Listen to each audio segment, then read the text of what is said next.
Topic ਆਪਾਂ ਸ਼ੁਰੂ ਕੀਤਾ ਸੀਗਾ ਉਸ ਦਿਨ ਜਿਹੜਾ ਲਾਸਟ ਇਲਾਸਟਿਕ ਪੋਟੈਂਸ਼ੀਅਲ એનર્ਜੀ ਤੇ ਆਪਾਂ ਉੱਤੇ ਇਹਦੇ ਵਿੱਚੋਂ ਥੋੜਾ ਜਿਹਾ ਪਾਰਟ ਆਪਾਂ ਡਿਵੈਲਪ ਕਰਨਾ ਸ਼ੁਰੂ ਕੀਤਾ ਸੀ ਤੇ ਉਸੇ ਨੂੰ ਇੱਕ ਵਾਰੀ ਰਿਕਾਲ ਕਰਵਾ ਰਹੇ ਹਾਂ। ਆਪਾਂ ਡਿਫਾਈਨ ਕੀਤਾ ਸੀਗਾ ਕਿ ਜੇ ਆਪਣੇ ਕੋਲ ਐਸਐਚ ਇੱਕ ਸਪਰਿੰਗ ਸਿਸਟਮ ਦੇ ਥਰੂ ਇੱਕ ਬਲੌਕ ਅਟੈਚ ਕਰੀਏ और इस ब्लॉक ਨੂੰ ਤੁਸੀਂ ਇਹਦੀ ਪੋਜੀਸ਼ਨ ਤੋਂ ਸਟ੍ਰੈਚ ਜਾਂ ਕੰਪਰੈਸ ਕੁਝ ਵੀ ਕਰਦੇ ਹੋ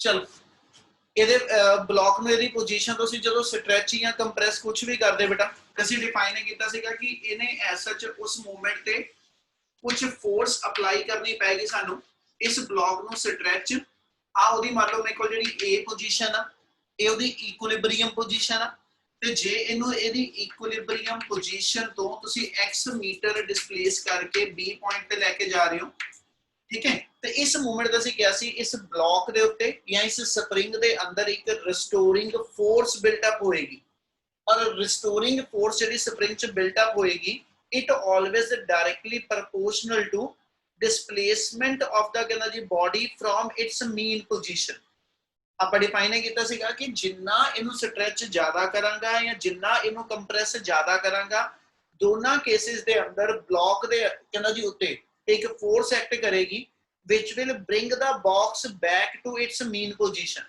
ਪਰ ਉਸ ਫੋਰਸ ਨੂੰ ਅਸੀਂ ਨਾਮ ਦਿੱਤਾ ਸੀ that force is called as a restoring force ਤੇ ਰੀਸਟੋਰਿੰਗ ਫੋਰਸ ਦੀ ਸਟਰੈਂਥ ਕਿਤੇ ਡਿਪੈਂਡੈਂਟ ਆ ਉਹਨੂੰ ਅਸੀਂ ਦੱਸਿਆ ਸੀਗਾ ਹੁਕਸ ਲਾਅ ਦੇ ਨਾਲ ਯਾਨੀ ਆਪਾਂ ਇੱਥੋਂ ਸਟਾਰਟ ਲਿੱਤਾ ਸੀ ਉਸ ਦਿਨ ਅਕੋਰਡਿੰਗ ਟੂ ਹੁਕਸ ਲਾਅ ਠੀਕ ਹੈ restoring force is always directly proportional to displacement ਠੀਕ ਹੈ ਜਿੰਨੀ ਮੀਨ ਪੋਜੀਸ਼ਨ ਤੋਂ ਡਿਸਪਲੇਸਮੈਂਟ ਜ਼ਿਆਦਾ ਹੋਏਗੀ ਉਨੀ ਰੀਸਟੋਰਿੰਗ ਫੋਰਸ ਵੀ ਜ਼ਿਆਦਾ ਤੇ ਬੇਟਾ ਮਾਈਨਸ ਸਾਈਨ ਆਪਾਂ ਜਸਟੀਫਾਈ ਇਦਾਂ ਕੀਤਾ ਸੀਗਾ कि रिस्टोरिंग फोर्स दी डायरेक्शन ते डिस्प्लेसमेंट दी डायरेक्शन हमेशा ओपोजिट आनी है डिस्प्लेसमेंट हमेशा मीन तो अवे होएगी either on the positive side और ऑन द नेगेटिव साइड पर रिस्टोरिंग फोर्स हमेशा टुवर्ड्स द मीन पोजीशन होएगी पर रिस्टोरिंग हमेशा मीन वाला नहीं है ते डिस्प्लेसमेंट हमेशा मीन तो अवे आनी है मतलब दो चीज़ां एक दूजे दे ओपोजिट चलनियां ਉਹਦੇ ਵਾਸਤੇ ਫਿਰ ਇੱਕ ਟਰਮ ਪੋਜ਼ਿਟਿਵ ਚ ਤੇ ਇੱਕ ਟਰਮ ਮੇਰੀ 네ਗੇਟਿਵ ਚ ਹੋਏਗੀ any ਗੱਲ clear ਆ yes ਇਹ ਤੋਂ ਫਿਰ ਆਪਾਂ ਡਿਫਾਈਨ ਕੀਤਾ ਸੀਗਾ ਮਾਈਨਸ f ਦੀ ਵੈਲਿਊ ਸਾਡੇ ਕੋਲ kx ਦੇ ਇਕੁਅਲ ਸੀਗੀ ਯਾਨੀ ਰਿਸਟੋਰਿੰਗ ਫੋਰਸ ਮੇਰੀ ਜਿਹੜੀ ਹੈਗੀ ਆ ਉਹ kx ਦੇ ਇਕੁਇਵਲੈਂਟ ਆ ਜਾਏਗੀ ਔਰ k ਸੀਗਾ ਸਪਰਿੰਗ ਕਾਂਸਟੈਂਟ ਜਾਂ ਅਸੀਂ ਇਹਨੂੰ ਨਾਮ ਦੇ ਦਿੰਦੇ ਆ ਫੋਰਸ ਕਾਂਸਟੈਂਟ ਔਰ k ਦੀ ਵੈਲਿਊ ਹਮੇਸ਼ਾ nature of material used for spring ਤੇ ਡਿਪੈਂਡ ਕਰਦੀ ਆ ਸਪਰਿੰਗ ਕਿਸ ਮਟੀਰੀਅਲ ਦਾ ਬਣਿਆ ਇਹ ਕਾਰ ਦਾ ਸ਼ੌਕਰ ਆ ਜਾਂ ਮੇਰੇ ਕੋਲ ਤੁਹਾਡੇ ਪੈਨ ਦਾ ਸਪਰਿੰਗ ਆ ਦੋਨਾਂ ਦਾ ਨੇਚਰ ਆਫ ਮਟੀਰੀਅਲ ਡਿਫਰੈਂਟ ਆ ਇਸ ਕਰਕੇ ਦੋਨਾਂ ਦੇ ਸਪਰਿੰਗ ਕਾਂਸਟੈਂਟ ਦੀ ਵੈਲਿਊ ਡਿਫਰੈਂਟ ਆ ਔਰ ਇਹਨਾਂ ਦੇ ਵਿੱਚ ਫੋਰਸ ਦਾ ਤੇ ਸਪਰਿੰਗ ਕਾਂਸਟੈਂਟ ਦਾ ਫੋਰਸ ਦਾ ਤੇ ਡਿਸਪਲੇਸਮੈਂਟ ਦਾ ਸਪਰਿੰਗ ਕਾਂਸਟੈਂਟ ਦਾ ਤੇ ਡਿਸਪਲੇਸਮੈਂਟ ਦਾ ਇਹਨਾਂ ਦੇ ਗ੍ਰਾਫ ਆਪਾਂ ਉਸ ਦਿਨ ਸਟੱਡੀ ਕੀਤੇ ਹੋਏ ਆ ਇਸ ਲਈ ਉਹ ਚੀਜ਼ਾਂ ਦੁਬਾਰਾ ਨਹੀਂ ਲੈ ਕੇ ਆ ਰਿਹਾ ਹੁਣ ਇੱਥੋਂ ਆਪਾਂ ਗੱਲ ਕੰਟੀਨਿਊ ਕਰਨ ਲੱਗੇ ਕਿ ਰਿਸਟੋਰਿੰਗ ਫੋਰਸ ਜਿਹੜੀ ਹੋਏਗੀ that is to be given by this ਕਹਿੰਦਾ ਜੀ ਕੀ ਹੈ ਯਾਨੀ ਨੇਚਰ ਆਫ ਸਪਰਿੰਗ ਤੇ ਡਿਪੈਂਡ ਕਰੇਗੀ restoring force and second displacement of the particle from the mean position ਹੁਣ ਇਸੇ ਤੋਂ ਲੈ ਕੇ ਜੇ ਆਪਾਂ ਅਗਲੀ ਗੱਲ ਸ਼ੁਰੂ ਕਰੀਏ ਬੇਟਾ ਆਹ ਵਾਲੇ ਪੋਰਸ਼ਨ ਦੀ ਇਲਾਸਟਿਕ ਪੋਟੈਂਸ਼ੀਅਲ એનર્ਜੀ ਦਾ ਫਾਰਮੂਲਾ ਡਰਾਈਵ ਕਰਨਾ now we have to say when the energy body is displaced a little bit from its mean position ਜੇ ਮੈਂ ਇਸ ਬੋਡੀ ਨੂੰ ਇਹਦੀ ਮੇਨ ਪੋਜੀਸ਼ਨ ਤੋਂ ਥੋੜਾ ਜਿਹਾ ਡਿਸਪਲੇਸ ਕਰਾਂ ਤੇ ਰਿਸਟੋਰਿੰਗ ਫੋਰਸ ਦੇ ਅਗੇਂਸਟ ਮੈਨੂੰ ਫੋਰਸ ਲਗਾ ਕੇ ਉਸ ਬੋਡੀ ਨੂੰ ਕੁਝ ਡਿਸਪਲੇਸ ਕਰਨਾ ਪਏਗਾ ਮਤਲਬ ਇਸ ਲਾਈਨ ਨੂੰ ਆਪਾਂ ਇਦਾਂ ਲੈ ਰਹੇ ਹਾਂ ਕਿ ਜੇ ਮੈਂ ਐਸਐਚ ਆ ਮੇਰੇ ਕੋਲ ਸਪਰਿੰਗ ਗਿਵਨ ਆ ਠੀਕ ਹੈ ਤੁਸੀਂ ਸਪਰਿੰਗ ਨੂੰ ਉਹਦੀ ਮੇਨ ਪੋਜੀਸ਼ਨ ਤੋਂ ਹਲਕਾ ਜਿਹਾ ਡਿਸਪਲੇਸ ਕੀਤਾ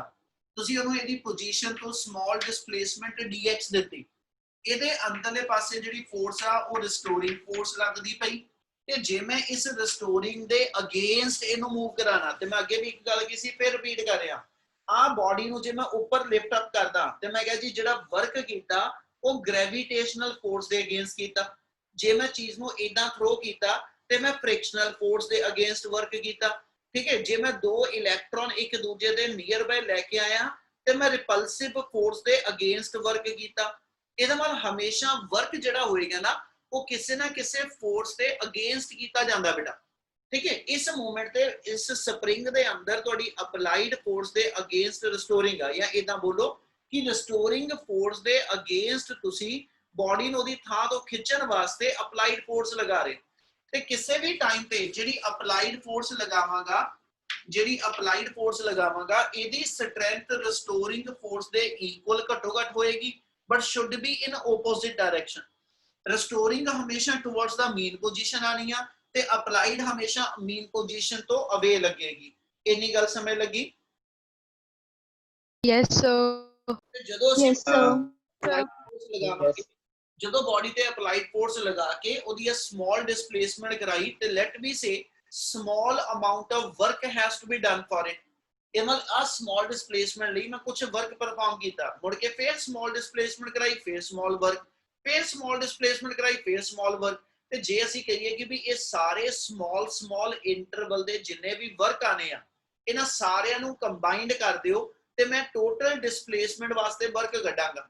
ਉਹਨੂੰ ਕੈਲਕੂਲੇਟ ਕਰਨ ਲਈ ਫਿਰ ਜਿਹੜਾ ਸਮਾਲ ਪਾਰਟ ਦਾ ਵਰਕ ਹੋਏਗਾ ਉਹਦੀ ਇੰਟੀਗ੍ਰੇਸ਼ਨ ਕਰਕੇ ਅਸੀਂ ਟੋਟਲ ਵਰਕ ਕੱਢਣਾ। ਜੋ ਦੱਸਦਾ ਪਿਆ ਪੁੱਤ ਤੁਹਾਡੇ ਦਿਮਾਗ 'ਚ ਜੀ ਸੈੱਟ ਹੋ ਜਾਏ, ਫਿਰ ਆਪਣੇ ਕੋਲ ਆਰਟੀਕਲ ਸੋਲਵ ਕਰਨਾ ਸੌਖਾ ਹੋਏਗਾ। ਆਪਾਂ ਇਹਨੂੰ ਇਦਾਂ ਡਿਫਾਈਨ ਕਰਦੇ ਮੈਂ, let dw be the amount of work done. Let dw be the amount of work done in displacing the, या इधर लिख दो, in stretching the spring, in stretching the spring by small amount dx, by small amount dx, ठीक है जी, with applied force। मतलब जेडे variable तुसी use करने आ वो सारे दे सारे वेरिएबल डिफाइन करो। देयरफॉर साडे कोल dw दी वैल्यू f डॉट dx आ जाएगी, ठीक है, क्योंकि वर्क दो वेक्टर दी डॉट प्रोडक्ट तो बनदा, इसलिए इथे मेरे co dot product the form च लिख लिया। हुन जेडी अप्लाइड फोर्स आ ते जेडी डिस्प्लेसमेंट आ both are in same direction, इसलिए जेनु एक्सपेंड करके लिखा ते f dx cos 0 डिग्री आजू, ठीक है, cos 0 साडा 1 बन जाना ते देयरफॉर जेड़ा वर्क दा फार्मूला होएगा वो f dx आ। तो जे मेनू किते ना किते आ चीजां ऊपर नहीं कीतियां पेपर च मिलदियां, मतलब बुक च नहीं लभदियां, सीधा लिखिया होया, ਇਹਦਾ मतलब उन्होंने cos 0 वाला केस ला लिया होया विच, उन्होंने सीधा सीधा ਉਹਨੂੰ ਲਿਖ ਦਿੱਤਾ। ਤੁਸੀਂ ਆ ਸਟੈਪ ਐਡ ਕਰਕੇ ਦੱਸ ਸਕਦੇ ਕਿ ਵੀ ਐਕਚੁਅਲ ਡਾਟ ਪ੍ਰੋਡਕਟ ਸੀਗੀ, एक्सपैंड करके आ चीज ता बनी क्योंकि angle between force and displacement 0 degree है। इन्नी गल क्लियर है जी?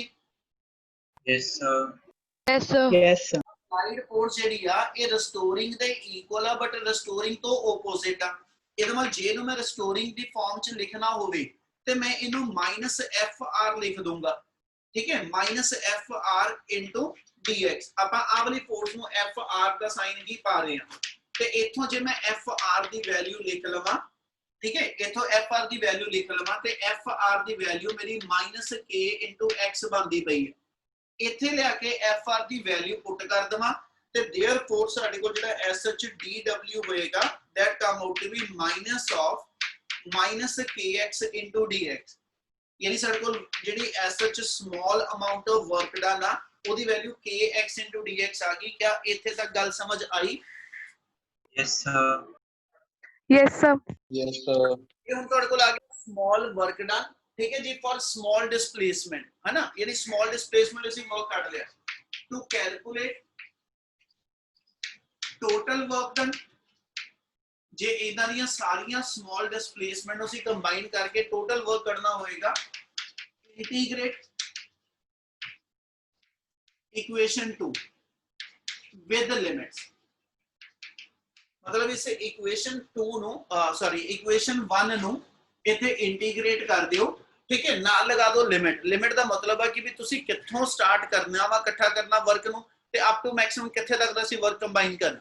ਤੇ देयरफॉर ਆਪਣੇ ਕੋਲ ਇੱਕ ਸਾਈਡ ਇੰਟੀਗ੍ਰੇਸ਼ਨ ਆ ਗਈ dw ਦੀ ਔਰ ਇੱਕ ਸਾਈਡ ਤੇ ਇੰਟੀਗ੍ਰੇਸ਼ਨ ਆ ਗਈ kx dx ਦੀ।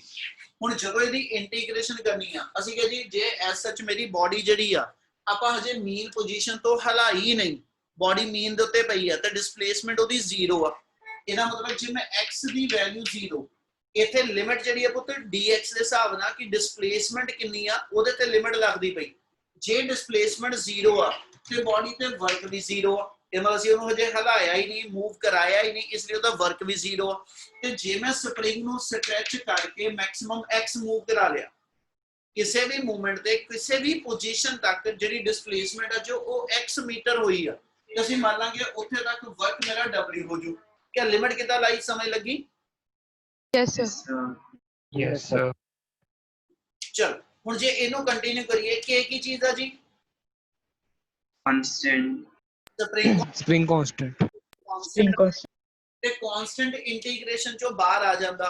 ਔਰ ਇਧਰ ਆਪਾਂ ਦੱਸਿਆ ਸੀ ਇੰਟੀਗ੍ਰੇਸ਼ਨ ਜਦੋਂ ਕਰਨੀ ਇਹ ਜਿਹੜੇ ਨਵੇਂ ਬੱਚੇ ਨੇ ਜਿਨ੍ਹਾਂ ਨੇ ਇੰਟੀਗ੍ਰੇਸ਼ਨ ਪਹਿਲਾਂ ਨਹੀਂ ਸਮਝੀ ਇਹ ਰੂਲ ਜਿਹੜਾ ਅੱਗੇ ਦੱਸਿਆ ਸੀ ਉਹੀ ਬੋਲਣ ਲੱਗਿਆ। ਇੱਥੇ ਜੇ dw ਦੇ ਨਾਲ ਕੁਝ ਨਹੀਂ ਲੱਗਿਆ ਤੇ 1 ਹੈਗਾ ਵਾ 1 ਦੀ ਇੰਟੀਗ੍ਰੇਸ਼ਨ ਸੋਲਵ ਹੋ ਕੇ w ਬਣਨੀ ਆ। ਠੀਕ ਹੈ ਆ ਰੂਲ ਦੱਸਿਆ ਸੀ ਮੈਂ ਇੱਕ ਵਾਰੀ ਫੇਰ ਰਿਕਾਲ ਕਰਾ ਰਿਹਾ। ਜੇ ਇੱਥੇ ਕੱਲਾ dx ਲਿਖਿਆ ਨਾਲ ਕੁਝ ਨਹੀਂ ਤਾਂ ਅਸੀਂ ਇਹਦੀ ਇੰਟੀਗ੍ਰੇਸ਼ਨ x ਲਿਖਦੇ ਆ। ਇਹਦਾ ਕਾਰਨ ਇਹ ਆ ਕਿ ਇਹ dx ਦੀ ਇੰਟੀਗ੍ਰੇਸ਼ਨ ਨਹੀਂ ਹੋਈ ਇੱਥੇ 1 ਲੱਗਾ ਸੀਗਾ ਅਸੀਂ 1 ਨੂੰ x ਪਾਵਰ 0 ਪੜ ਲਿਆ ਤੇ ਪਾਵਰ ਰੂਲ ਦੱਸਿਆ ਸੀਗਾ। ਪਾਵਰ ਰੂਲ ਇਹ ਸੀਗਾ ਜਿੰਨੀ ਪਾਵਰ ਹੋਵੇ ਇਹ ਚ 1 ਪਲੱਸ ਕਰ ਲਿਆ ਤੇ ਜਿੰਨੀ ਨਵੀਂ ਪਾਵਰ ਬਣ ਗਈ ਉਹਨੇ ਦੇ ਨਾਲ ਡਿਵਾਈਡ ਕਰ ਲਿਆ। ਇਹ ਸਾਰਾ ਸੋਲਵ ਕਰਕੇ ਆ ਬਣਿਆ ਜਿਹਨੂੰ ਅਸੀਂ x ਲਿਖਿਆ ਤੇ ਅਸੀਂ ਇਹਦੇ ਵਿਚਲੇ ਆ ਸਾਰੇ ਸਟੈਪ ਸਕਿਪ ਕਰਕੇ ਡਾਇਰੈਕਟ ਲਿਖ ਸਕਦੇ। ਜੇ dx ਦੇ ਨਾਲ 1 ਲੱਗਿਆ ਤੇ ਇੰਟੀਗ੍ਰੇਸ਼ਨ ਸੋਲਵ ਹੋ ਕੇ x ਆ ਜਾਊਗੀ। ਜੇ dw ਦੇ ਨਾਲ 1 ਲੱਗਿਆ ਤੇ ਇੰਟੀਗ੍ਰੇਸ਼ਨ ਸੋਲਵ ਹੋ ਕੇ w ਆ ਜਾਊਗੀ। क्या नवियां नु आ चीज क्लियर है? Yes, sir. Yes, sir. तो Yes, sir. इथे ਆਪਾਂ w लिख ਦਿੱਤੀ ठीक है और लिमिट ਇਹਦੀ ਜਿਹੜੀ ਆ ਉਹ 0 to w ਆ। ठीक है जी ਆਪਾਂ ਦੱਸਿਆ ਸੀ ਕਿ ਜਦੋਂ ਕਰਲ ਸਾਈਨ ਹਟਾਤਾ dw ਹਟ ਗਿਆ ਇੰਟੀਗ੍ਰੇਸ਼ਨ ਹੋ ਗਈ ਤੇ ਹੁਣ ਇੱਥੇ ਕਰਲ ਸਾਈਨ ਕਿਤੇ ਨਹੀਂ ਰਹਿਣਾ ਕਿਉਂਕਿ ਕਰਲ ਸਾਈਨ ਇਹ ਇੰਡੀਕੇਟ ਕਰਦਾ ਕਿ ਹਜੇ ਇੰਟੀਗ੍ਰੇਸ਼ਨ ਕਰਨੀ ਆ ਆਪਾਂ ਕਰ ਚੁੱਕੇ ਹੁਣ। ठीक है इस तो बाद इधरों k कांस्टेंट आ इथे इंटीग्रेशन x दी होनी आ। ठीक है जी इथे x दी पावर 1 पहलों तो पई आ इसलिए पावर रूल जे लगा के चलिए ते x दी पावर 1 + 1 2 आ गई ओवर कहना जी मेरे को 2 आ गया लिमिट इदी 0 to x हैगी आ। क्या इतनी चीज क्लियर आ? Yes, sir. आ क्लियर है बच्चे सारे नु? Yes, sir. Yes, sir. Yes, sir. इसे नु कर रहा बेटा हुन इथे w ਦੀ ਜਗ੍ਹਾ ਤੇ ਅਸੀਂ ਐਸ ਐਚ ਇੱਕ ਵਾਰੀ ਅਪਰ ਲਿਮਿਟ ਇੱਕ ਵਾਰੀ ਲੋਅਰ ਲਿਮਿਟ ਭਰਨੀ ਹੁੰਦੀ ਆ। ਆਪਾਂ ਇਹ ਲਿਖ ਦਾਂਗੇ w - 0। ਠੀਕ ਹੈ ਅਬ ਤੇ ਸਟੈਪ ਤੁਸੀਂ ਸਿੱਧੇ ਕਰ ਸਕਦੇ। ਮੈਂ ਸਿਰਫ ਜਿਹੜੇ ਨਵੇਂ ਬੱਚੇ ਜਿਨ੍ਹਾਂ ਨੇ ਇੰਟੀਗ੍ਰੇਸ਼ਨ ਨਹੀਂ ਸਮਝੀ ਸੀ ਪਹਿਲਾਂ ਉਹਨਾਂ ਕਰਕੇ ਵਿੱਚ ਆ ਇੱਕ ਦੋ ਸਟੈਪ ਐਡ ਕਰਦਾ ਪਿਆ। ਠੀਕ ਹੈ ਅਦਰਵਾਈਜ਼ ਆ ਸਿੰਪਲੀਫਿਕੇਸ਼ਨ ਤੋਂ ਬਾਅਦ ਡਾਇਰੈਕਟ ਤੁਸੀਂ w ਲਿਖ ਸਕਦੇ ਸੀ ਇਹਨੂੰ। ਇਧਰੋਂ ਚਲੀਏ ਤੇ k/2 sh 2 ਬਾਹਰ ਕੱਢ ਲਿਆ x ਦੀ ਥਾਂ ਤੇ ਇੱਕ ਵਾਰੀ x ਪੁੱਟ ਅਪ ਹੋਏਗਾ और x ਦੀ ਥਾਂ ਤੇ ਇੱਕ ਵਾਰੀ 0 ਯਾਨੀ x² - 0² ਮੇਰਾ ਆ ਸਟੈਪ ਬਣ ਜਾਏਗਾ। ਇਹਦੇ ਤੋਂ ਡਿਫਾਈਨ ਕਰੀਏ ਤਾਂ ਸਾਡਾ w = ਆ ਗਿਆ half of kx²। Ki calculate ਕੀਤਾ ਜੀ ਆਪਾਂ? Work. Work done. Well done. Work done. ਇਸ ਵੇਲੇ ਜਿੰਨਾ ਵਰਕ ਕੱਢਿਆ ਇਹ ਕਿਸ ਪਰਪਸ ਲਈ ਕੀਤਾ ਵਾ? ਇਸ ਵਰਕ ਨਾਲ ਸਪਰਿੰਗ ਨੂੰ ਖਿੱਚਣ ਵਿੱਚ Stretching the string. ਸਪਰਿੰਗ ਖਿੱਚਣ ਵਿੱਚ ਕਿੰਨੀ ਪੋਟੈਂਸ਼ੀਅਲ ਐਨਰਜੀ ਬਚੀ Displacement time. ਬਿਲਕੁਲ ਬੇਟਾ ਅਸੀਂ ਸਟ੍ਰੈਚਿੰਗ ਕਰਨ ਲਈ ਕਿੰਨਾ ਵਰਕ ਪਰਫਾਰਮ ਕੀਤਾ ਸੀ ਉਹ ਕੱਢਿਆ ਵਾ। ਇਦਾਂ ਹੀ ਕਹਿ ਸਕਦੇ ਸੀ ਕੰਪਰੈਸ਼ਨ ਕਿੰਨੀ ਕਰਨੀ ਆ ਅਸੀਂ ਉਹਦੇ ਲਈ ਵਰਕ ਕੱਢਿਆ ਕਿਉਂਕਿ ਜੇ ਕੰਪਰੈਸ਼ਨ ਹੋਏਗੀ ਤੇ ਜੇ ਆ +x ਵਾ ਮੇਰਾ ਪੋਜ਼ਿਟਿਵ ਸਾਈਡ ਤੇ ਜੇ ਇਧਰ ਲਿੱਤਾ ਹੁੰਦਾ ਤੇ -x ਸੀ ਪਰ ਫਰਕ ਕੁਝ ਨਹੀਂ ਪੈਣਾ। ਜਦੋਂ x ਦੀ ਥਾਂ ਤੇ -x ਦਾ ਵੀ ਹੋਲ ਸਕੁਅਰ ਕਰਾਂਗਾ ਤੇ ਉਹ +x² ਆਹੀ ਬਚਣਾ। ठीक है ਇਹਦਾ ਮਤਲਬ ਹੋ ਗਿਆ ਸਟ੍ਰੈਚਿੰਗ ਕਰਾਂ ਜਾਂ ਕੰਪਰੈਸਿੰਗ ਕਰਾਂ ਦੋਨਾਂ ਕੇਸਿਸ ਦੇ ਅੰਦਰ ਜਿਹੜਾ ਵਰਕ ਹੋਏਗਾ ਉਹ ਹਾਫ kx² ਆਇਆ। ਤੇ according to work energy theorem whatever the work has to be done in stretching or compressing the spring that always stored in the spring in form of elastic potential energy।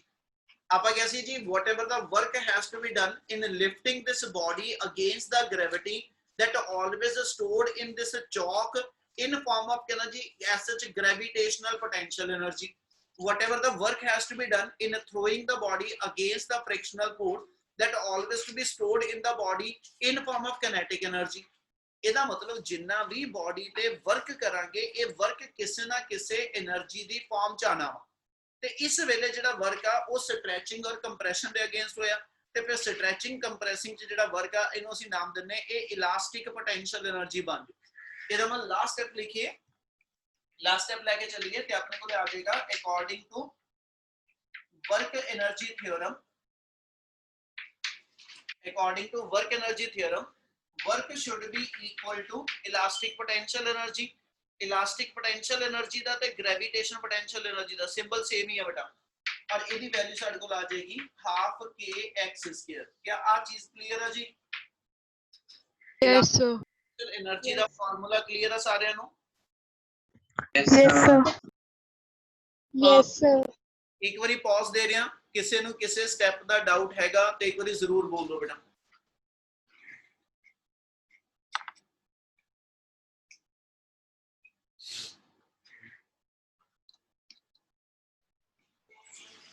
ਜੇ ਇਹਦੇ ਕਿਸੇ step ਦਾ doubt ਹੈ ਤੇ ਇੱਕ ਵਾਰੀ ਜ਼ਰੂਰ ਦੱਸੋ।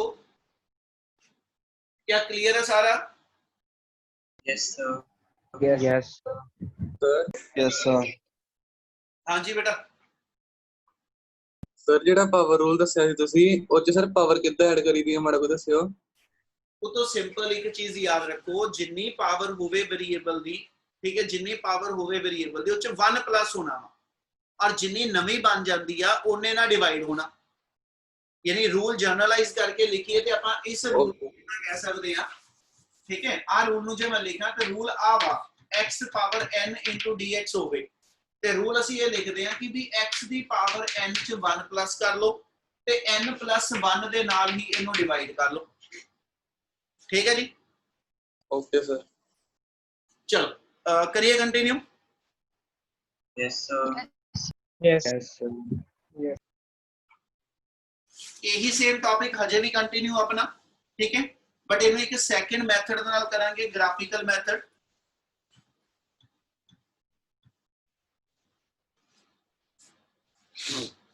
Graphical method दे विच अपने कोल सिर्फ इन्नी चेंज है बेटा कि जे आपां हुण एक ग्राफ प्लॉट करिए, ठीक है, if we plot a graph, ਇਹਦਾ सेकंड मेथड लिख रहे हैं, ग्राफिकल मेथड होएगा। और ਇਹਦੇ ਵਿੱਚ ਆਪਾਂ ਕਹਿੰਦੇ ਪੁੱਤ ਕਿ if we plot a graph between force and displacement, ਠੀਕ ਹੈ, ਜੇ ਤੁਸੀਂ ਬਾਡੀ ਦੇ ਉੱਤੇ ਜਿਹੜੀ ਅਪਲਾਈਡ ਫੋਰਸ ਲਗਾ ਰਹੇ ਹੋ, ਠੀਕ ਹੈ, ਤੇ ਜਿਹੜੀ ਬਾਡੀ ਦੇ ਅੰਦਰ ਉਹਦੀ ਡਿਸਪਲੇਸਮੈਂਟ ਸਪਰਿੰਗ ਦੀ ਹੁੰਦੀ ਪਈ ਤੇ ਆਪਾਂ ਇੱਥੇ ਡਿਫਾਈਨ ਕੀਤਾ ਕਿ ਜਿੰਨੀ ਅਪਲਾਈਡ ਫੋਰਸ ਜ਼ਿਆਦਾ ਲਗਾਉਂਦਾ ਜਾਵਾਂਗਾ ਉਨੀ ਹੀ ਇਹਦੀ ਡਿਸਪਲੇਸਮੈਂਟ ਵੀ ਜ਼ਿਆਦਾ ਹੋਣੀ ਹੈ। ਇਹਦਾ ਮਤਲਬ ਹੋ ਗਿਆ ਕਿ ਰਿਸਟੋਰ ਅਪਲਾਈਡ ਫੋਰਸ ਤੇ ਡਿਸਪਲੇਸਮੈਂਟ ਇਹ ਦੋਨੋਂ ਚੀਜ਼ਾਂ ਇੱਕ ਦੂਜੇ ਦੇ ਡਾਇਰੈਕਟ ਪ੍ਰੋਪੋਰਸ਼ਨਲ ਆ। Yes, sir. फिर इथों लाइन दोबारा लिख रहे हैं, we know that restoring force is directly proportional to displacement सेगा, ठीक है, माइनस साइन नाल चल रहा सी, यानी minus FR equal to KX ਤੇ ਜੇ ਆਪਾਂ ਇੱਥੇ ਕਿਹਾ ਕਿ ਬਟ ਆਪਣੀ ਜਿਹੜੀ ਅਪਲਾਈਡ ਫੋਰਸ ਆ ਇਹ ਰਿਸਟੋਰਿੰਗ ਦੇ ਇਕੁਅਲ ਹੋਏਗੀ ਬਟ ਰਿਸਟੋਰਿੰਗ ਤੋਂ ਆਪੋਜ਼ਿਟ ਹੋਏਗੀ। देयरफॉर ਜਿਹੜੀ ਅਪਲਾਈਡ ਫੋਰਸ ਦਾ ਫਾਰਮੂਲਾ ਆ ਗਿਆ ਉਹ ਪਲੱਸ KX ਆ ਗਿਆ। ਕਲੀਅਰ ਹੈ ਗੱਲ? Yes, sir. Yes, sir. की अप्लाइड फोर्स ते डिस्प्लेसमेंट भी एक दूसरे के डायरेक्ट प्रोपोर्शनल है बेटा। इतना क्लियर है? Yes, sir. Yes, sir. जे ऐसे तुसी इलास्टिक पोटेंशियल एनर्जी कढनी है और elastic potential energy graphical method ना कढनी है ते अपन नु ये पता कि भी ग्राफ तो ਅਸੀਂ दो चीज़ां फाइंड आउट करीनियां, either slope of the graph और एरिया अंडर द कर्व, ठीक है। जे फोर्स वर्सेस डिस्प्लेसमेंट दा ग्राफ होवे, ठीक है, मैं की कैलकुलेट करा स्लोप और एरिया दे विचों कि भी मेरा वर्क डन निकल आवे। Slope. Area. जे मैं स्लोप कड्डा, रिदम तुसी उस चीज नु गलत ले रहे हो बेटा। जे पुੱਤ मैं स्लोप कड्डा ते आ ग्राफ नु ए तो समझ के देख ध्यान नाल आ इक्वेशन नु जे मैं एज सच लिखा ਇਹਦੇ कोरेस्पोंडिंग आ इक्वेशन बनदी मैथ दी। Yes, sir. जे ਆਪਾਂ y ਤੇ x ਦਾ ਗ੍ਰਾਫ ਪਲਾਟ ਕਰੀਏ, x ਔਰ y ਦਾ ਇਹਦੇ ਸਟ੍ਰੇਟ ਲਾਈਨ ਗ੍ਰਾਫ ਬਣੇ ਤੇ m ਉਸ ਗ੍ਰਾਫ ਦੀ ਸਲੋਪ ਹੁੰਦੀ ਆ। ਜੇ ਆਪਣਾ ਗ੍ਰਾਫ f ਔਰ x ਦਾ ਬਣੇ ਤੇ f ਔਰ x ਦੇ ਗ੍ਰਾਫ ਦੇ ਅੰਦਰ ਇਹਦੀ ਸਲੋਪ ਜਿਹੜੀ ਉਹ ਸਪਰਿੰਗ ਕਾਂਸਟੈਂਟ ਆ। ਇਹਦਾ ਮਤਲਬ ਜੇ ਮੈਂ ਗ੍ਰਾਫ ਤੋਂ ਸਪਰਿੰਗ ਕਾਂਸਟੈਂਟ ਕੱਢਣਾ ਹੋਵੇ फिर मैं इस ग्राफ की स्लोप कढ दांगा ते इहदी स्लोप तो मेरे को जिहड़ा एस स्प्रिंग कांस्टेंट की वैल्यू मिल सकती है। इहदी स्लोप कढांगा, slope reciprocal of spring constant आजू ते ओहदा रेसिप्रोकल कर दो तो स्प्रिंग कांस्टेंट निकल आना। ਇਹਦਾ मतलब इस ग्राफ की स्लोप तो मेरे को एस च वर्क नहीं निकलना। वैसे भी दिमाग च लैके आओ बेटा, ਆਪਾਂ टॉपिक पढ़िया पिछे work done by a variable force. ਉਹ ਚ ਅਸੀਂ ਕਿਹਾ ਸੀ कि जे आ ग्राफ कोई प्लॉट कीता, ठीक है, फोर्स वर्सेस डिस्प्लेसमेंट ਦਾ ਇਦਾਂ ਹੀ मैं वेरिएबल इथों रिवर्स करन लग्या ਤੁਹਾਨੂੰ थोड़ा सौखा लगेगा। ठीक है जी, जे मैं इस ਵੇਲੇ ਇੱਥੇ ਇਹਦੇ वेरिएबल आ रख के ਚੱਲਾਂ ਤੇ ਅਸੀਂ ਕਿਹਾ ਸੀ ਆ ਸਮਾਲ ਸਟ੍ਰਿਪ ਦਾ ਏਰੀਆ ਕੱਢ ਦਿਓ। ਆ ਸਮਾਲ ਸਟ੍ਰਿਪ ਦਾ ਏਰੀਆ ਤੁਹਾਡਾ ਜਿਹੜਾ ਹੋਏਗਾ ਨਾ, ਇਹ ਇੰਨੇ ਪੋਰਸ਼ਨ ਦੇ ਅੰਦਰ ਮੇਰੇ ਕੋਲ ਵਰਕ ਡਨ ਆਏਗਾ। ਮੈਂ ਹੁਣ ਸਿੱਧੇ ਸਿੱਧੇ ਵਰਡ ਬੋਲਿਆ ਕਿ ਜੇ ਫੋਰਸ ਤੇ ਡਿਸਪਲੇਸਮੈਂਟ ਦਾ ਗ੍ਰਾਫ ਆ, ਜੇ ਫੋਰਸ ਤੇ ਡਿਸਪਲੇਸਮੈਂਟ ਦਾ ਗ੍ਰਾਫ ਆ, ਇਸ ਗ੍ਰਾਫ ਦਾ ਜੇ ਮੈਂ ਏਰੀਆ ਕੈਲਕੂਲੇਟ ਕਰ ਲਵਾਂ, ਇਸ ਗ੍ਰਾਫ ਦਾ ਜੇ ਮੈਂ ਏਰੀਆ ਕੈਲਕੂਲੇਟ ਕਰ ਲਾਂ ਤੇ area of the graph will give us the value for work done. ਤੇ ਅਸੀਂ ਹੁਣੀ ਪਿੱਛੇ ਗੱਲ ਕਰਕੇ ਹਟੇ ਆ ਕਿ ਇਸ ਵੇਲੇ ਜਿੰਨਾ ਵਰਕ ਹੁੰਦਾ ਪਿਆ ਉਹ ਸਪਰਿੰਗ ਨੂੰ ਸਟ੍ਰੈਚ ਜਾਂ ਕੰਪਰੈਸ ਕਰਨ ਵਾਸਤੇ ਹੁੰਦਾ ਪਿਆ। इसलिए स्ट्रेचिंग और कंप्रेशन दे विच जिन्ना वर्क होएगा वो मेरी इलास्टिक पोटेंशियल एनर्जी है। क्या आ गल समझ आई? Yes, sir. Yes, sir. Yes, sir. एसएच दी इलास्टिक पोटेंशियल एनर्जी कढनी आ ते बेसिकली सी वर्क कढदे पे ते वर्क जेड़ा वा फोर्स ते डिस्प्लेसमेंट दे ग्राफ तो दे एरिया तो निकलना। इसलिए इन्हें तो गल नूं कंटिन्यू कर रहे हैं। ठीक है, जे आप इनू फर्दर लेके चलिए ते we know that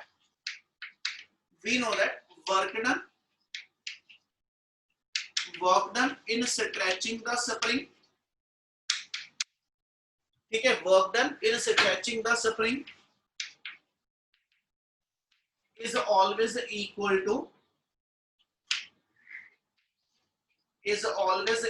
to area under the graph। Clear है जी? Yes, Yes, sir. sir. Therefore अपने को फिर जेड़ा वर्क डन आएगा वो अपने को ऐसे जिस ट्रायंगल का जो एरिया बनता पिया वो कैलकुलेट कर दो। ठीक है, तो इसमें वर्क डन आ गया area of triangle ABC which is equal to half of AC into BC। ठीक है, तो AC मेरा डिस्प्लेसमेंट नु शो ऑफ कर दो, BC मेरा फोर्स नु शो ऑफ कर दो। ਇਹਦੀ वैल्यू पुट अप कर देने ਆਪਾਂ। therefore वर्क आ जाएगा half into x into f। पर ਆਪਾਂ f ਉੱਪਰ ਡਿਫਾਈਨ ਕੀਤਾ ਕਿ ਅਪਲਾਈਡ ਫੋਰਸ ਅਸੀਂ plus kx ਨੂੰ ਲਿਖ ਸਕਦੇ ਹਾਂ। ਯਾਨੀ ਜੇ ਮੈਂ ਇੱਥੇ ਫੋਰਸ ਲਿਖਾਂ ਤਾਂ ਆਪਾਂ ਇਹਨੂੰ ਅਪਲਾਈਡ ਫੋਰਸ ਕਹਿੰਦੇ ਪਏ, fa ਲਿਖ ਦੋ ਬੇਸ਼ੱਕ ਇਹਦਾ ਸਿੰਬਲ, ਤੇ ਇੱਥੇ ਆਪਾਂ ਡਿਫਾਈਨ ਕਰ ਦਾਂਗੇ ਉਹਦੀ ਵੈਲਿਊ। ਬਟ fa ਆਪਣੇ ਅਕੋਰਡਿੰਗਲੀ kx ਦੇ ਇਕੁਅਲ ਆ, ਤੇ ਜੇ fa kx ਆ ਜਾਏਗਾ ਤੇ देयरफॉर ਸਾਡਾ ਵਰਕ ਡਨ ਜਿਹੜਾ ਵਾ ਉਹ ਹਾਫ kx into x ਯਾਨੀ ਆ ਟਰਮ ਬਣ ਜਾਏਗੀ। ਤੇ ਇਹ ਤੋਂ ਬੇਟਾ ਫਿਰ ਡਿਫਾइन कर लो अपना वर्क आ गया हाफ ऑफ kx स्क्वायर। ठीक है, ਤੇ ਆਪਾਂ ਹੁਣੇ ਡਿਫਾइन ਕੀਤਾ ਸੀਗਾ वर्क एनर्जी थ्योरम ਦੇ ਅਕੋਰਡਿੰਗਲੀ ਜਿੰਨਾ वर्क परफॉर्म ਹੁੰਦਾ ਉਹ ਹਮੇਸ਼ਾ ਇਲਾਸਟਿਕ पोटेंशियल एनर्जी ਬਣ जाएगा स्प्रिंग ਨੂੰ स्ट्रेचिंग ਜਾਂ कंप्रेशन ਵਾਸਤੇ। therefore according to work energy theorem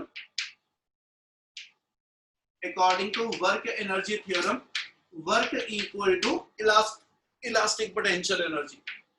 therefore elastic potential energy का फार्मूला आ जाना हाफ kx स्क्वायर। क्या आज चीज क्लियर है? Yes, Yes, sir. sir. Yes, sir. एक बारी जे किसी स्टेप का किसी को कोई डाउट हैगा एक बारी निगाह मारो चंगी तरह तसल्ली ना। जे कोई डाउट है बेटा तो एक बारी जरूर बोलो पहले।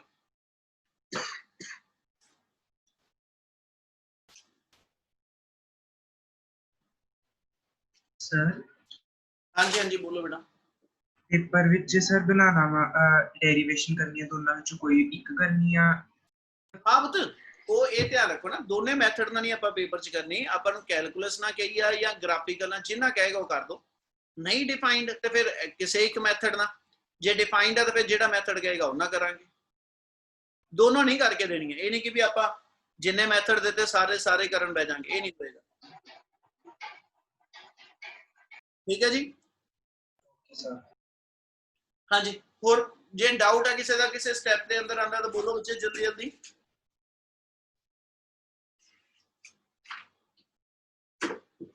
चलो लास्ट वर्ड इतना ਆਪਾਂ ਕੰਪਲੀਟ ਕਰੀਏ। ਜਦੋਂ ਸਪਰਿੰਗ ਨੂੰ ਆਪਾਂ ਸਟ੍ਰੈਚ ਜਾਂ ਕੰਪਰੈਸ ਕਰਦੇ ਆ, ਠੀਕ ਹੈ ਜੀ, ਤੇ ਅਸੀਂ ਕਹਿੰਦੇ ਚ ਇਲਾਸਟਿਕ ਪੋਟੈਂਸ਼ੀਅਲ એનર્ਜੀ ਆ ਗਈ। ਇਹਦੇ ਨਾਲ ਬਾਡੀ ਆਪਣੀ ਮੇਨ ਪੋਜੀਸ਼ਨ ਤੋਂ ਜਦੋਂ ਐਕਸਟ੍ਰੀਮ ਤੇ ਪਹੁੰਚ ਗਈ, ਉਹਦੇ ਕੋਲ એનર્ਜੀ ਕਿਹੜੀ ਫਾਰਮ ਚ ਸਟੋਰ ਹੋ ਗਈ? Elastic potential. Elastic potential. potential. And when you release the body from extreme position, ठीक है, and the body come towards the mean position, क्या mean पे आके body रुक जाएगी? No, sir. नहीं, No, sir. ये mean पे आके नहीं रुकती. In that case, कहना जी which form of energy is available with the block, कहना जी at the mean position? Kinetic energy. kinetic energy, ਬਿਲਕੁਲ kinetic energy, ਕਿਉਂਕਿ ਜਦੋਂ ਇੱਥੋਂ ਆਪਾਂ ਚੀਜ਼ ਨੂੰ ਖਿੱਚ ਕੇ ਛੱਡ ਦਿੱਤਾ, ਠੀਕ ਹੈ, ਇਹਦੇ ਵਿੱਚੋਂ ਇਸ ਵੇਲੇ ਪੋਟੈਂਸ਼ੀਅਲ ਇਲਾਸਟਿਕ ਪੋਟੈਂਸ਼ੀਅਲ ਖਤਮ ਹੋ ਗਈ, ਮੀਨ ਵੱਲ ਜਾਏਗੀ ਤੇ ਮੀਨ ਪੋਜੀਸ਼ਨ ਤੇ ਇਹਦੀ એનર્ਜੀ ਸਾਰੇ ਦੀ ਸਾਰੀ kinetic ਬਣ ਚੁੱਕੀ ਹੋ। Yes, sir. Yes. ਤੇ ਜੇ ਮੀਨ ਤੇ ਸਾਰੀ એનર્ਜੀ kinetic ਹੈ, ਮਤਲਬ ਮੀਨ ਦੇ ਉੱਤੇ ਦੀ ਸਪੀਡ ਮੈਕਸਿਮਮ ਹੋਏ, ਔਰ ਜਦੋਂ ਮੀਨ ਤੋਂ ਰਿਲੀਜ਼ ਕਰਕੇ ਮੀਨ ਤੇ ਇਸ ਲਈ ਇਹਨੇ ਰੁਕਣਾ ਨਹੀਂ, ठीक है, क्योंकि ਇਹਦੇ ਕੋਲ એનર્ਜੀ kinetic ਦੀ ਫਾਰਮ ਚ ਮੈਕਸਿਮਮ ਹੈ, ਇਸ ਵੇਲੇ ਦੀ ਵੈਲੋਸਿਟੀ ਮੈਕਸਿਮਮ ਹੈ, ਇਹਨੇ ਇਸ ਪੋਜੀਸ਼ਨ ਨੂੰ ਓਵਰਸ਼ੂਟ ਕਰਨਾ ਐਂਡ ਮੂਵ ਟੁਵਰਡਸ ਦਾ ਕਹਿੰਦਾ ਜੀ ਅਨਦਰ ਐਕਸਟ੍ਰੀਮ, ਯਾਨੀ ਬਾਡੀ ਆਪਣੇ ਇਸ ਪੋਜੀਸ਼ਨ ਤੋਂ ਦੂਜੇ ਐਕਸਟ੍ਰੀਮ ਵੱਲ ਪਹੁੰਚ ਜਾਏਗੀ। ਫਿਰ ਇੱਥੋਂ ਚੱਲ ਕੇ ਆ ਮੀਨ ਤੋਂ ਚੱਲ ਕੇ ਐਕਸਟ੍ਰੀਮ ਤੱਕ એનર્ਜੀ ਫਿਰ ਮੇਰੀ kinetic ਤੋਂ ਰਿਡਿਊਸ ਹੋ ਕੇ ਫਿਰ ਇਲਾਸਟਿਕ ਪੋਟੈਂਸ਼ੀਅਲ ਚ ਕਨਵਰਟ ਹੋ ਜੂ। ਸੋ ਕੰਟੀਨਿਊਸਲੀ ਜਦੋਂ ਬਾਡੀ ਮੀਨ ਦੇ ਅਬਾਊਟ ਇਸ ਵੇ ਨਾ ਵਾਈਬ੍ਰੇਟ ਕਰੇਗੀ, ਹਨਾ, ਅਸੀਂ ਕਹਿੰਦੇ ਇਹਦੀ ਮੋਸ਼ਨ ਜਿਹੜੀ ਹੁੰਦੀ ਆ ਨਾ, ਇੱਕ ਵਰਡ ਐਡ ਕਰਨ ਲੱਗਿਆ, ਇਹਨੂੰ 10th ਯੂਨਿਟ ਚ ਪ੍ਰੋਪਰ ਪੜਾਂਗੇ। ਇਸ ਟਰਮ ਨੂੰ ਅਸੀਂ ਨਾਮ ਦਿੰਦੇ ਕਿ ਸਪਰਿੰਗ ਮੇਰਾ ਜਿਹੜਾ ਵਾ ਉਹਦੀ ਮੋਸ਼ਨ SHM ਨੇਚਰ ਦੀ ਆ। SHM ਕਿਹਾ ਜਾਂਦਾ ਸਿੰਪਲ ਹਾਰਮੋਨਿਕ ਮੋਸ਼ਨ ਆ। ਸਿੰਪਲ ਹਾਰਮੋਨਿਕ ਮੋਸ਼ਨ ਦੀ ਇਹ ਪ੍ਰੋਪਰਟੀ ਹੁੰਦੀ ਆ, ਬਾਡੀ ਆਪਣੀ ਮੀਨ ਪੋਜੀਸ਼ਨ ਤੋਂ ਲੈ ਕੇ ਆਪਣੀ ਦੋ ਐਕਸਟ੍ਰੀਮ ਪੋਜੀਸ਼ਨ ਦੇ ਇਨ ਬਿਟਵੀਨ ਕਹਿੰਦਾ ਜੀ ਵਾਈਬ੍ਰੇਟ ਕਰੇ।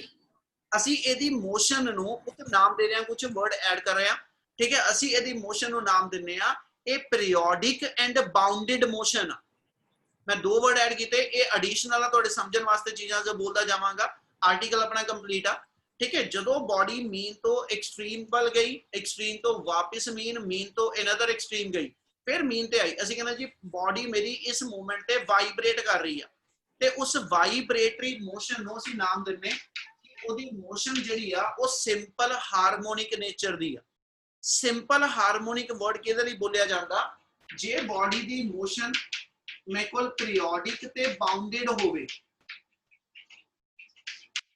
ਬਾਡੀ ਦੀ ਮੋਸ਼ਨ ਪੀਰੀਓਡਿਕ ਤੇ ਬਾਉਂਡਡ, ਤੇ ਪੁੱਤ ਪੀਰੀਓਡਿਕ ਮੋਸ਼ਨ ਦਾ ਮਤਲਬ ਆ ਇੱਕ ਫਿਕਸਡ ਟਾਈਮ ਤੋਂ ਬਾਅਦ ਉਹ ਆਪਣੀ ਸੇਮ ਪੋਜੀਸ਼ਨ ਨੂੰ ਰਿਪੀਟ ਕਰੇਗੀ। ਇਹਦਾ ਮਤਲਬ ਇਹ ਹੋਇਆ ਅਸੀਂ ਇੱਥੇ ਆ ਥਾਂ ਦੇ ਉੱਤੇ ਕੋਈ ਫ੍ਰਿਕਸ਼ਨਲ ਫੋਰਸ ਨਹੀਂ ਗਿਣਦੇ ਪਏ, ਇਸ ਲਈ ਮੇਰੀ ਬਾਡੀ ਜਦੋਂ ਤੱਕ ਵਾਈਬ੍ਰੇਟ ਕਰਦੀ ਪਈ ਆ ਕੰਟੀਨਿਊਸਲੀ, ਜੇ 10 ਜਾਊਲ એનર્ਜੀ ਉਹਦੀ ਐਕਸਟ੍ਰੀਮ ਪੋਜੀਸ਼ਨ ਤੇ ਇਲਾਸਟਿਕ ਪੋਟੈਂਸ਼ੀਅਲ ਆ, ਤੇ ਮੀਨ ਤੇ ਆ ਕੇ 10 ਦੀ 10 ਜਾਊਲ ਉਹਦੀ kinetic ਆ, ਫਿਰ ਅਨਦਰ ਐਕਸਟ੍ਰੀਮ ਤੇ 10 ਦੀ 10 ਜਾਊਲ ਉਹਦੀ ਜਿਹੜੀ ਆ, ਹਾਂ ਬਿਲਕੁਲ ਪੈਂਡਲਮ ਵੀ ਕਹਿ ਸਕਦੇ ਬੇਟਾ, ਇਹ ਮਤਲਬ ਇਸ ਐਕਸਟ੍ਰੀਮ ਪੋਜੀਸ਼ਨ ਤੇ ਫਿਰ ਉਹਦੀ એનર્ਜੀ ਮੇਰੇ ਕੋਲ 10 ਦੀ 10 ਜਾਊਲ ਜਿਹੜੀ ਫਿਰ ਇਲਾਸਟਿਕ ਪੋਟੈਂਸ਼ੀਅਲ ਆ, ਯਾਨੀ ਕੰਟੀਨਿਊਸਲੀ ਬਾਡੀ ਆਪਣੀ ਫਿਕਸਡ ਪੋਜੀਸ਼ਨ ਦੇ ਅਬਾਊਟ ਵਾਈਬ੍ਰੇਟ ਕਰਦੀ ਆ, ਔਰ ਇੱਕ ਫਿਕਸਡ ਟਾਈਮ ਤੋਂ ਬਾਅਦ ਆਪਣੀ ਪੋਜੀਸ਼ਨ ਨੂੰ ਰਿਪੀਟ ਕਰਦੀ ਆ। ਇਹਦਾ ਮਤਲਬ ਇੱਕ ਤੇ ਆ ਦੋ ਐਕਸਟ੍ਰੀਮ ਪੋਜੀਸ਼ਨ ਚ ਉਸ ਬਾਡੀ ਦੀ ਮੋਸ਼ਨ ਵੱਜ ਗਈ, ਨਾ ਤਾਂ ਆ ਪੋਜ਼ਿਟਿਵ ਤੋਂ ਬਾਹਰ ਨਿਕਲ ਸਕਦਾ ਪੈਂਡਲਮ ਜਾਂ ਬਾਡੀ ਸਪਰਿੰਗ ਜਿਹੜਾ, ਤੇ ਨਾ ਇਧਰੋਂ ਬਾਹਰ ਨੂੰ ਜਾ ਸਕਦਾ, ਯਾਨੀ ਜਿਹੜੀਆਂ ਦੋ ਐਕਸਟ੍ਰੀਮ ਪੋਜੀਸ਼ਨ ਆ ਇਹਨਾਂ ਦੇ ਵਿੱਚ ਮੇਰੀ ਬਾਡੀ ਨੇ ਵਾਈਬ੍ਰੇਟ ਕਰਨਾ, ਇਹ ਬਾਉਂਡ ਕਰ ਦਿੱਤਾ ਉਸਦੀ ਮੋਸ਼ਨ ਨੂੰ, ਇਹਨੂੰ ਅਸੀਂ ਕਹਿੰਦੇ ਬਾਉਂਡਡ ਮੋਸ਼ਨ ਹੋ ਗਈ। ਔਰ ਜੇ ਉਹ ਆਪਣੇ ਇੱਕ ਫਿਕਸ ਟਾਈਮ ਬਾਅਦ ਹਰ ਪੋਜੀਸ਼ਨ ਨੂੰ ਰਿਪੀਟ ਕਰਦੀ ਆ, ਅਸੀਂ ਕਹਿੰਦੇ ਜੀ ਉਹ ਪੀਰੀਓਡਿਕ ਆ। ਸੋ ਫਿਰ ਜਿਹੜੀ ਪੀਰੀਓਡਿਕ ਤੇ ਬਾਉਂਡਡ ਮੋਸ਼ਨ ਹੋਵੇ, ਅਸੀਂ ਉਹਨੂੰ ਕਹਿੰਦੇ ਉਹ ਸਿੰਪਲ ਹਾਰਮੋਨਿਕ ਨੇਚਰ ਦੀ ਮੋਸ਼ਨ ਹੁੰਦੀ ਆ। ਕਿਆ ਇਹਨਾਂ ਵਰਡ ਸਮਝ ਲੱਗਦਾ ਪਿਆ ਸਾਰਿਆਂ ਨੂੰ? Yes, sir. ਚਲੋ ਹੁਣ ਇਹ SHM ਨੇਚਰ ਇਹਦੀ ਆ ਗਈ ਬੇਟਾ, ਤੇ ਦੂਜਾ ਵਰਡ ਇਹ ਦੱਸਦੇ ਪਏ ਆਪਾਂ ਕਿ ਵੀ ਕੰਟੀਨਿਊਸਲੀ એનર્ਜੀ ਦੀ ਕਨਵਰਜਨ ਹੋ ਰਹੀ ਆ, ਇਲਾਸਟਿਕ ਪੋਟੈਂਸ਼ੀਅਲ ਤੋਂ kinetic ਆ, ਔਰ kinetic ਤੋਂ ਮੇਰੇ ਕੋਲ ਫਿਰ ਪੋਟੈਂਸ਼ੀਅਲ ਆ। ਯਾਨੀ ਜੇ ਆਪਾਂ ਇਦਾਂ ਹੀ ਆ ਡਿਫਾਈਨ ਕਰੀਏ ਕਿ ਆ A ਪੋਜੀਸ਼ਨ ਆ, ਠੀਕ ਹੈ, ਜਦੋਂ ਇੱਕ ਵਾਰੀ ਇਕੁਇਲਿਬਰੀਅਮ ਤੋਂ ਬਾਡੀ ਖਿੱਚ ਕੇ ਆਪਾਂ ਐਕਸਟ੍ਰੀਮ ਤੇ ਲੈ ਗਏ, ਤੇ B ਤੇ ਉਹਦੀ ਸਾਰੀ એનર્ਜੀ ਇਲਾਸਟਿਕ ਪੋਟੈਂਸ਼ੀਅਲ ਆ, ਵਾਪਸ A ਤੇ ਆ ਕੇ ਉਹਦੀ ਸਾਰੀ એનર્ਜੀ kinetic ਆ, ਤੇ ਇਧਰ C ਪੁਆਇੰਟ ਤੇ ਜਾ ਕੇ ਉਹਦੀ ਸਾਰੀ એનર્ਜੀ ਫੇਰ ਇਲਾਸਟਿਕ ਪੋਟੈਂਸ਼ੀਅਲ ਆ। ਤੇ ਜੇ ਮੈਂ ਹੁਣ ਇੱਕ ਗ੍ਰਾਫ ਪਲਾਟ ਕਰਾਂ, ਜੇ ਆਪਾਂ ਇਲਾਸਟਿਕ ਪੋਟੈਂਸ਼ੀਅਲ એનર્ਜੀ ਆ ਲਿੱਤੀ ਆ ਹਾਫ kx², kinetic એનર્ਜੀ ਜੇ ਮੈਂ ਲੈ ਕੇ ਚੱਲਾਂ ਹਾਫ mv², ਤੇ ਪੁੱਤ ਐਸਾ ਚ ਇਹਨਾਂ ਦੋਨਾਂ ਫਾਰਮ ਚ ਆਪਾਂ એનર્ਜੀ ਲਈ ਜੇ ਇੱਕ ਗ੍ਰਾਫ ਪਲਾਟ ਕਰਕੇ ਚਲੀਏ, ਠੀਕ ਹੈ, ਤੇ ਆਪਾਂ ਗ੍ਰਾਫ ਕੁਝ ਇਸ ਵੇ ਨਾ ਇਹਦਾ ਡਰਾ ਕਰਾਂਗੇ।